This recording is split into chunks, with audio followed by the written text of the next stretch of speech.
आनंद मंगल। आज वसंत पंचमी है। वह आनंद का मांगलिक त्यौहार है।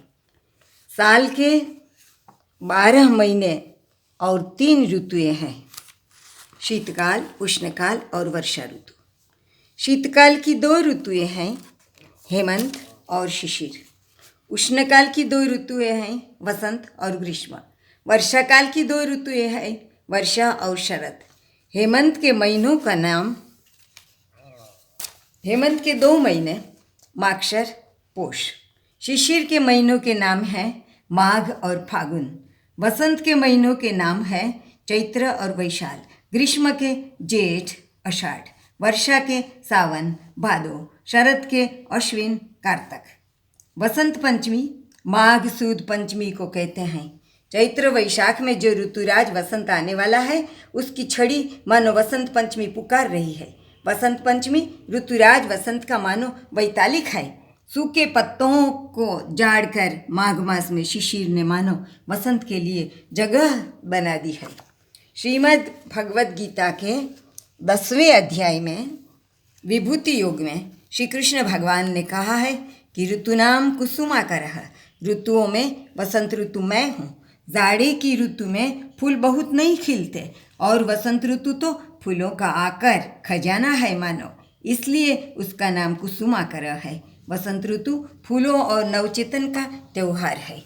वसंत पंचमी सरस्वती पूजन का त्यौहार है। बंगाल, पंजाब, राजस्थान में यह त्यौहार गुजरात से अधिक उल्लास से मनाया जाता है।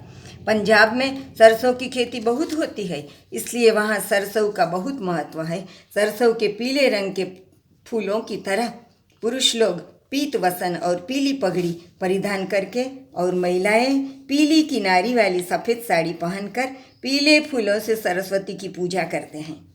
बंगाल में महिलाएं लाल किनार वाली पीली साड़ी परिधान करते हैं, सुंदर स्वाद वाली विशिष्ट खिचड़ी का भोजन बनाते हैं। शाक और खिचड़ी सरस्वती के आगे परोसती है, तरह तरह के फूलों की रंगोली बनाती है। मगर मैं तो सरस्वती और सरस्वती का पूजन किस प्रकार किया जाता है उसके बारे में कहना चाहती हूँ। सरस्वती के अनेक नाम हैं, शारदा, वीणाधारिणी, वीणावादिनी, भारती वगैरह। भा का अर्थ है प्रकाश। जो हमेशा प्रकाश में रत है वह भारत, और उसका स्त्रीलिंग रूप है भारती। हमारे देश का नाम भी भारत है, इसलिए हमें भी प्रकाशाभिमुख ही रहना चाहिए। हिंसा, दंगे, आंदोलन, जाति और भाषा के झगड़े, पानी और जमीन की लड़ाई हमें अंधकार की ओर ले जाते हैं। इसलिए हम भारतवासियों को चाहिए कि हम इनसे दूर रहें।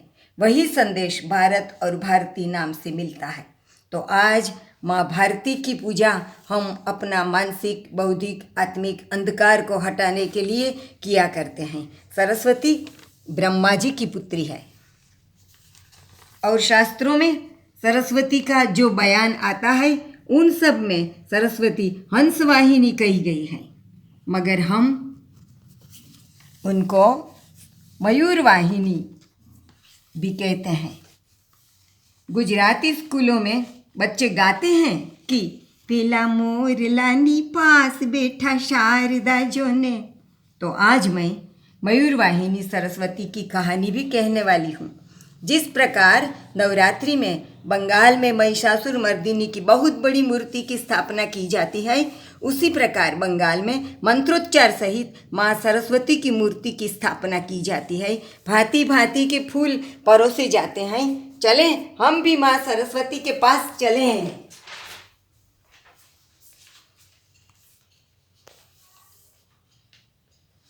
या कुंदेन्दु तुषार हार धवला, या शुभ्र वस्त्रावृता, या वीणावर दंड मंडित करा, या श्वेत पद्मासना, या ब्रह्माच्युत शंकर प्रभृतिभिर् देवै सदा वंदिता, सा मां पातु सरस्वती भगवती निःशेष झाड्यापहा।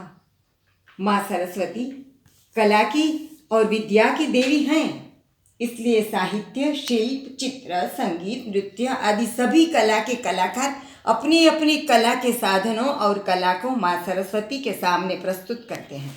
नृत्यकार स्त्री पुरुष अपने घुंघरू माँ सरस्वती के चरण में रखते हैं और दूसरे दिन सरस्वती का प्रसाद समझकर उन्हें अंगीकार करते हैं। चित्रकार अपनी तुलिकाएँ देखो यहाँ है और रंग की डिब्बियाँ कला की देवी के चरणों में रख देते हैं और दूसरे दिन उनको देवी के प्रसाद के रूप में स्वीकार करते हैं। शिल्पी और स्थपति अपने अपने साधन तथा विद्यार्थीगण अपनी पुस्तकें, नोटबुक और पेन, कलम अर्पण करते हैं, क्योंकि सरस्वती विद्या की देवी भी हैं। साहित्यकार अपनी पेन और पुस्तकें अर्पण करते हैं और दूसरे दिन प्रसाद बने हुए पेन और पुस्तकों को ग्रहण करते हैं। मैंने भी अपनी 78 पुस्तकों में से थोड़ी यहाँ जो समा सके इतनी पुस्तकें माँ सरस्वती के चरणों में अर्पण की है। और तो इसमें समझने वाली गहन बात यह है कि अब साहित्यकार, गायक, नर्तक, चित्रकार, शिल्पी व स्थपति वगैरह सब कलाकारों को चाहिए कि वे अपनी कला के व विद्या के पावित्र्य को बनाए रखें। अब अपनी कलाओं के जरिए वे पावित्र्य और शील का संदेश ही देंगे। अब उनकी कलाओं में अनौचित्य नहीं आएगा, औचित्य ही आएगा, कुत्सितता नहीं आएगी। तो यह त्यौहार अपनी कला व विद्या को पुनः पवित्र बनाने के लिए है। सिर्फ पुष्प अर्पण करके प्रसाद खाने का त्यौहार नहीं है। सरस्वती के सामने आज सब कलाकार सारा दिन अपनी कला की प्रस्तुति करते रहते हैं। मैं लेखिका, कवयित्री, प्रवचनकार, बाल साहित्यकार हूँ, इसलिए मैं एक बाल वार्ता की प्रस्तुति करूँगी। अंग्रेजी मीडियम के छात्र छात्राओं के लिए मैं अपनी कहानी हिंदी में प्रस्तुत करना मुनासिब नहीं समझती, क्योंकि एक तो मैं गुजराती साहित्यकार हूँ और दूसरी बात यह है कि हिंदी और गुजराती भाषा में बहुत तफावत नहीं है। जो लोग हिंदी समझ सकते हैं वे गुजराती भी समझ सकेंगे। मेरी कहानी एक संगीत वार्ता है, नृत्य नाटिका है। राजकोट रेडियो स्टेशन से 1984 में वह प्रसारित हुई थी। शीर्षक है मोर ने माथे कलगीनो मोर। नमस्ते बाल मित्रों, नमस्ते। आ ચોપડી છે તીતીડા, એમાંથી હું આ વાર્તા તમારી પાસે રજૂ કરીશ। વાર્તા જોત તો હું મોઢે કે તમને, પણ આ ગીત વાર્તા છે, સંગીત વાર્તા છે, એટલે હું થોડું થોડું જોઈને તમારી પાસે રજૂ કરીશ। વાર્તામાં એવું છે કે આ મોરને જોઈને હું ખુશ થઈને એને પૂછું છું કે તું તો બહુ રૂપાળો છે જ, પણ આ કલગી તારી બહુ રૂપાળી છે, તારાથી રૂપાળી છે। એ કલગી કેવી રીતે તારી પાસે આવી, એ તને કોણે આપી? એટલે મોર મને જવાબ દે છે। એટલે મોર અને મારો બેયનો સંવાદ આની અંદર છે। તો તમારે કારણ તો જાણવું પડશે ને કે આ મોરને માથે કલગી કેમ છે। એ કારણ આવે એવડી વાર્તા છે, નાની અમથી વાર્તા છે। छुम छमक छुम छुम छमक छुम छुम छमक छुम छुम छुम छुम छुम छमक छुम छुम छमक छुम छुम छमक छुम छुम छुम छुम। मोर तारी आंखें आवनो हीरो छुमक छुम छुम। मोर तू तो ठमके धीरो धीरो छुमक छुम छुम। मोर तारे पीछा ना चांद लिया छुमक छुम छुम। मोर तू तो आप भरी ने गे के छुमक छुम छुम। मोर हूँ वारी झाऊ लेके लेके मोर तारे कलगी नो खाई तोरो। जाने तारे माथे बीजो मोरो छुमक छुम छुम। मोर भाई ओरो आओ डरजे माँ बीजे माँ पीछू कहीं नहीं मागू। डरजे माँ बीजे माँ टवको એવું નહીં માગું। ડરજે માં બીજે માં કલગી એવું નહીં માગું। મોર મોર તારે માથે આ કલગી કોણે કીધી। આ ત્રણ ત્રણ શેર પર નીલી ત્રણ ટીલડી કોણે કીધી। ભૂરી ભૂરી ટીલડીમાં નીલમ ચમકે પગ ઠમ ઠમકે તો કલગીએ લેકે। અલ્યા તું થી એ રૂપવાળી આ કલગી કોણે કીધી? નાની નાની ડાળ પર ઝુમખડું ઝૂલે, એમ તારી કલગીમાં ટીલડિયું ઝૂલે. અલ્યા ઝીણા ઝીણા ચાંદલા વાળી આ કલગી કોણે કીધી? રાજાને માથે મુગુટડો ચમકે, મોર તારે માથે કલગીયા લેકે. અલ્યા કોણે તે કીરપાની ઝારી માથે તારે ઢોળી દીધી? મોર તારે માથે આ કલગી કોણે કીધી? પછી મોરે મને જવાબ આપ્યો. મોર કહે, સાંભળજો ભાઈ, કથા ઘણી છે મજાની, પૂછ્યું છે તો કહી દઉં તમને આજ સુધી જે છાની. બડો હિમાલય શિવનું આલય, પણ એમાં એક બ્રહ્મ સરોવર. અમલ કમલ દલ બીજા ફૂલ ફળ, બહુ બહુ સુંદર રમણ સરોવર.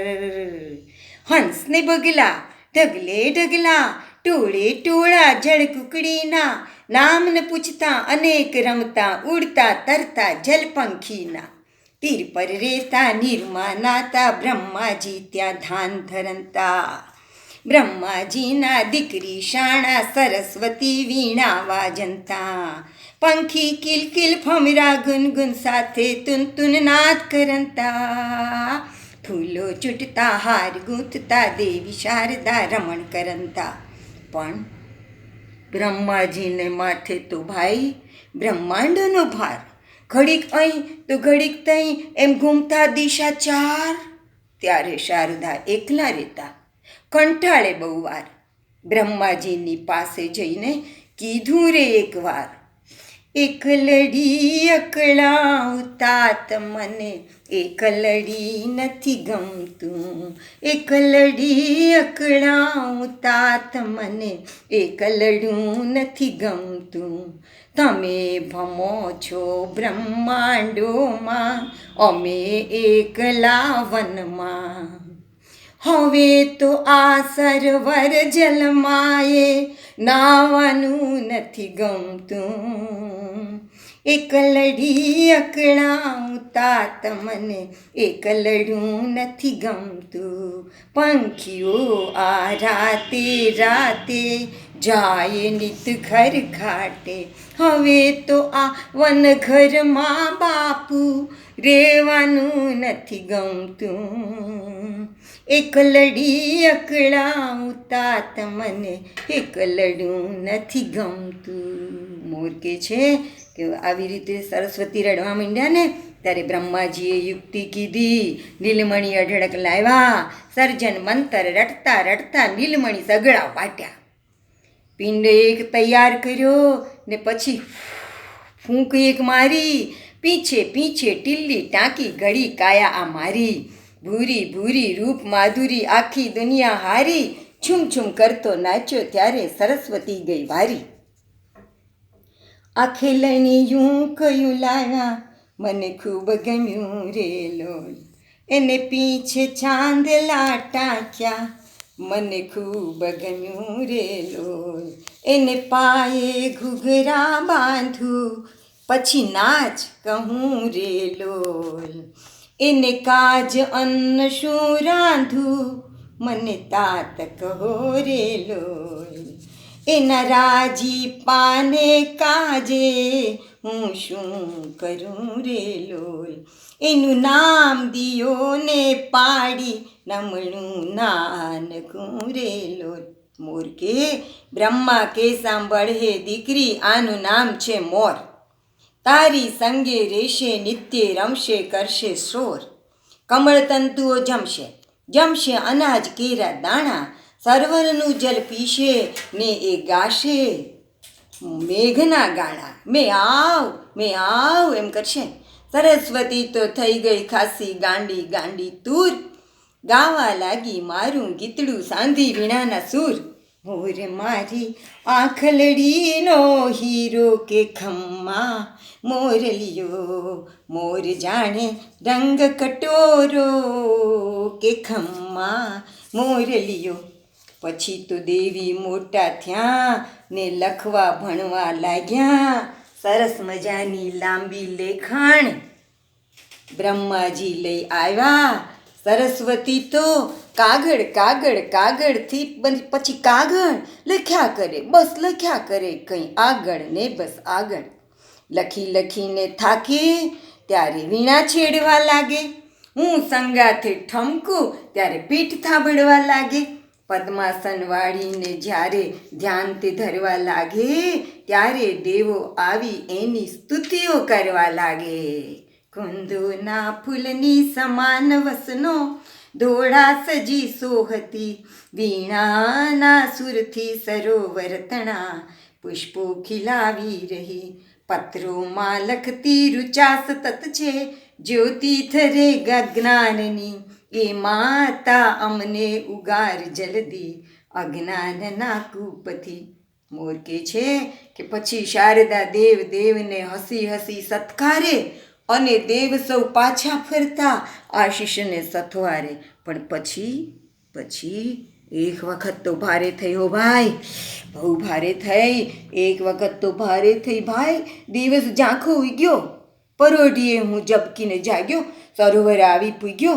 સરોવરના ફૂલ કરમાયા ને પક્ષી સૌ મૂંગામસ, કોરા કોરા કાગળ અહીં તઈ ઉડતા તા લાંબાલસ.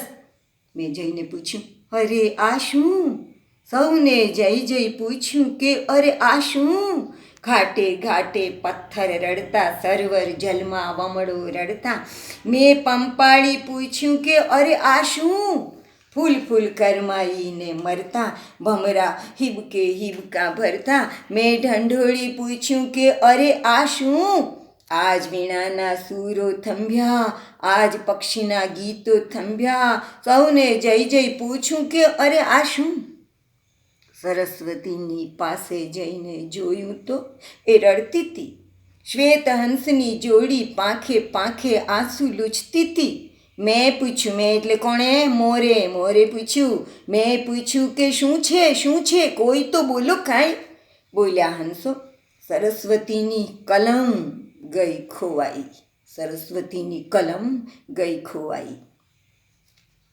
હે પરમ નવાઈ ઝાડ ઝાડની ચાન મિયાને, ડાળ ડાળ કહે માઈ, અમને કાપી કલમ બનાવો, શરૂ કરો ને લખાઈ. હે પરમ નવાઈ. કમળ બોલે સરસ્વતીના, હાથ કને લંબાઈ. કલમ બનાવી દાંડલીઓની, શરૂ કરો ને લખાઈ. હે પરમ નવાઈ. હંસો સારસ બગલા બોલે, મારડ માઈ. લાંબી ડોક અમારી કાપી, કલમલીઓ બનવાઈ. હે પરમ નવાઈ. હંસો કે અમારી લાંબી ડોક કાપીને કલમ બનાવી લો, રડો નહીં અને લખવાનું શરૂ કરો. મોર કે હું તો મનમાં રહ્યો વિચારી, શું કરું કલમને કાજે? સરસ્વતી કેમ રોતી રાખું, ખરું બન્યું છે આજે. અને પછી તો કળામહીથી એક પીછું મેં પકડ્યું, અને પછી તો કલામહીથી એક પીછું મેં પકડ્યું. દર્દ તણી દરકારને કીધી, એવું ખેંચી કાઢ્યું. સરસ્વતીને ચરણે મૂક્યું. થઈ જાઓ રાજી, લખો ફરીથી પાને પાના, જ્ઞાન રહો અવગાજી. કલમ બનાવી મોર પીંછની, સરસ્વતી બહુ હરખી રહી વિચારી મનમાં, શું દઉં ભેટ કલમના સરખી, શું દઉં ભેટ કલમના સરખી. નીલમણીના મુગુટ સમાણી પીછી ત્રણ કીધી, રચીને રૂડી કલગી મારે માથે મૂકી દીધી. હે પરમાનંદાનંદ, ભૂરા ત્રણ ચાંદલિયા, માથે ઉગ્યા કેવા. રાજા જેવો લાગું છું એ રાજ મુગુટના જેવા. हे हे પરમાનંદાનંદ ભૂરી ભૂરી કલગી માથે ઓપી રહી છે કેવી જાણે નાના ફૂલડાઓનો ગજરો ગૂંથ્યા જેવી હે પરમાનંદ પરમાનંદ આમ શારદાજી જ્યાં ત્યારે પીંછાની એક કલગી એક કલમને સાટે પીંછાની એક કલમને સાટે મોરને માથે કલગી કેરો મોર ઉગાડી દીધો ત્યાર થકી ભાઈ સરસ્વતીના હાથમાં એ મોર પીંછની કલમ સદાય શોભે અને ત્યાર થકી ભાઈ સરસ્વતીની દીધી કલગી મોરને માથે મોર બનીને શોભે મોરને માથે કલગીનો મોર બ્રહ્માજીએ કીધો મોર સરસ્વતીએ પાડ્યો મોર માથે મૂક્યો કલગીનો મોર મોરને માથે કલગીનો મોર વાર્તા ગમી તો પછી આવજો આવજો આવજો.